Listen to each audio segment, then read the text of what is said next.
YouTube channel भक्ति चर्चा पर आप सभी का हार्दिक स्वागत है। तो दोस्तों, आज हम आपको रानी पद्मावती के जौहर कुंड का रहस्य बताने जा रहे हैं।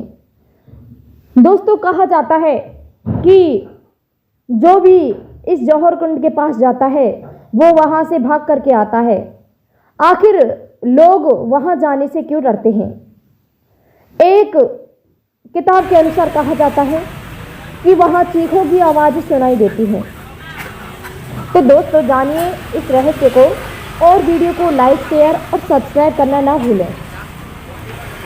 आपने राजा गंधर्वसेन और चंपावती की पुत्री पद्मावती के बारे में तो सुना ही होगा, जो कि इतिहास की सबसे महान खूबसूरत रानियों में से एक थी। सबसे खूबसूरत, उनकी जैसी सुंदरता किसी के पास में नहीं थी। लेकिन दोस्तों देखिए, किस्मत की बात कि उनकी सुंदरता उनके लिए काला धब्बा बन बैठी। उनकी सुंदरता स्वयं की दुश्मन बन गई। दोस्तों, इनका विवाह राजा रतन सिंह के साथ में हुआ था, जो कि चित्तौड़ के राजा थे।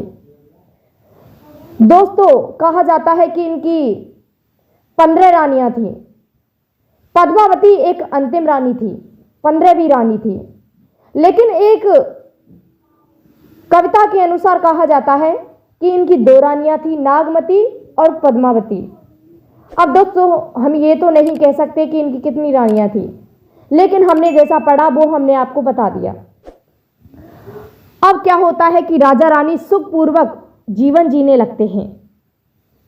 दोस्तों, इधर अलाउद्दीन खिलजी की नज़र रानी पद्मावती पर पड़ जाती है। उसने सुन लिया कि रानी पद्मावती इतनी सुंदर है कि उस पर सभी लोग मोहित हो जाते हैं। तो उसने क्या किया कि चित्तौड़ के किले पर आक्रमण कर दिया और उसमें राजा मारे गए। राजा रतन सिंह की मृत्यु हो गई। और दोस्तों, उनके सेनापति थे गौरा और बादल। गौरा और बादल के बारे में तो काफ़ी कहानियाँ प्रचलित हैं। कहा जाता है कि गौरा बादल, जब उनका शीश धड़ से अलग हो गया तब भी उन्होंने युद्ध किया था, उनके शरीर ने युद्ध किया था। इस तरह की किंवदंतियाँ प्रचलित हैं। अब तो गौरा बादल और राजा रतन सिंह भी मारे गए। तो इधर जब ये सूचना रानी पद्मावती को मिली तो पद्मावती ने आत्महत्या करने का निर्णय ले लिया और कहा कि मैं इस अलाउद्दीन खिलजी से विवाह कभी नहीं करूंगी, मैं आत्महत्या कर लूंगी। तो उन्होंने एक गुप्त वाले मार्ग से जौहर कुंड में प्रवेश किया। और दोस्तों, कहा जाता है कि 16,000 स्त्रियों के साथ में उन्होंने जौहर किया था। जैसे ही अलाउद्दीन खिलजी वहां पहुंचा तो उसे वहां की चीखें सुनाई दी, जौहर कुंड में चीखें सुनाई दी। वह कांप गया पूरा और उसकी रूह कांपने लगी। वे वहां नजदीक भी नहीं जा सका दोस्तों, क्योंकि वहां से आग की लपटें आ रही थी। इस तरह रानी पद्मावती ने जौहर किया था। दोस्तों, पुरातत्व विभाग के अनुसार कहा जाता है कि वहां चीखें सुनाई देती हैं। रानी पद्मावती के जौहर कुंड के पास में आज तक कोई नहीं जा सकता, क्योंकि वहां रानी पद्मावती का भूत रहता है, ऐसा कुछ कहा जाता है। रानी पद्मावती की आत्मा वहां आज भी भटकती है। दोस्तों, इस तरह इसके बारे में यही कहानी प्रचलित है। अली मोहम्मद जायसी के अनुसार ये सब कथा वर्णित है।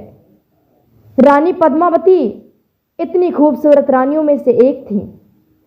दोस्तों, एक किंवदंती और भी प्रचलित है कि अली जायसी के अनुसार कहा जाता है कि रानी पद्मावती के पास में एक तोता था, हीरामन नाम का तोता था, जिसके बारे में काफ़ी कहानियाँ प्रचलित हैं। लेकिन दोस्तों, इसकी कहानी हम आपको कल की वीडियो में बता देंगे। इस तोते की कहानी के बारे में, हीरामन नाम के तोते के बारे में, आखिर इसने क्या काम किया था ऐसा जो कि इसका भी नाम आता है। दोस्तों, कैसी लगी आपको वीडियो? चैनल को सब्सक्राइब करना ना भूलें। दोस्तों, वैसे एक बात कहें तो इस जौहर कुंड के पास में कोई जाता तो नहीं है। लोग कई बार जाने की कोशिश भी करते हैं तो वहाँ चीखों की आवाज़ सुनाई देती है। इसलिए धन्यवाद।